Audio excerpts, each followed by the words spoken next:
Gilas Pilipinas makakatanggap ng bonus, dinagdagan pa ni RSA at MVP, milyon-milyon mga idol. Laway sigurado ang nagdemand ng pera para maglaro sa Gilas. Nitong nakaraang October 9, ibinunyag ni Gilas Team Manager Al Francis Chua na mayroong dalawang manlalaro na dapat sana kasama sa roster. Well, hindi direktang pinangalanan ng mga players pero sinabi ng Gilas officials na ang mga manlalarong ito ay nagdemand daw ng malaking pera para makapaglaro sa Asian Games. Lahat ng mga clues at duda ng mga fans ang isa sa dalawang player na yan na nagdemand ay si Mikey Williams. Not confirmed at rumor lamang ang balitang ito, pero kung totoo na si Mikey Williams yon, hindi na bago ang ganitong issue na pera sa TNT guard dahil noon pa man nahirapan din ang tropang Giga sa pakikipag-negotiate kay Mikey na naging dahilan ng pagkakamis nito ng halos kalahati ng All-Filipino Cup sa PBA. Para sa ibang mga fans, sana daw hindi na nilaglag pa sa press conference na may humingi ng pera.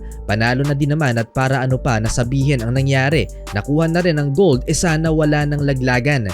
Well, ayon pa rin sa team officials, wala daw natanggap na pera o nagdemand man lang ng halaga ang mga players na sumama sa Asian Games. Lahat daw kusa at buong puso na nakipaglaban para sa bayan. Wala din daw extra allowance na hiningi ang mga players at kung ano lang ang budget, ayun lang talaga.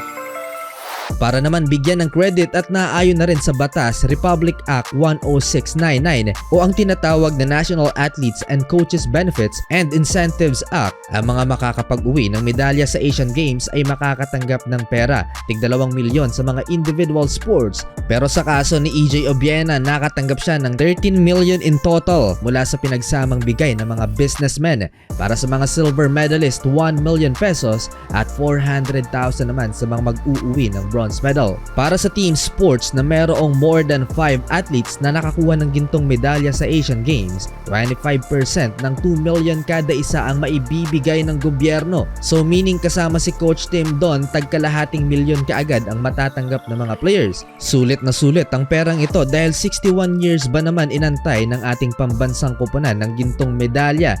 And wait, there's more para sa Gilas Pilipinas. Hindi lang mula sa gobyerno ang matatanggap nilang pera dahil ang dalawang big boss ng national team na si Ramon Ang ng SMC Group at Manny Pangilinan ng MVP Sports Foundation ay parehong magbibigay ng pera sa mga Gilas players. Kinausap mismo ni Al Francis Chua ang dalawang pinakamayamang tao sa Pilipinas. Sample na lang sa kayang ibigay na bonus ni RSA mga idol ay nang manalo ang Barangay Ginebra noong 2016 PBA Governors Cup to end the 8-year championship drought.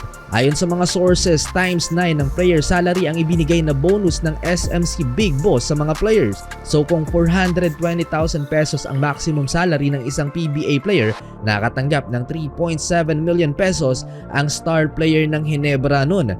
Kung kay Arwin Santos pa na parte dati ng Beermen, parang isang tambak na buhangin sa harap ng bahay kung magbigay ng pabonus si Ramon Ang. Si MVP naman, kung kaya niyang bigyan ng 50 million si Clarkson na kontrata noong World Cup, for sure million din ang kaya nitong ibigay sa mga nanalo sa Asian Games.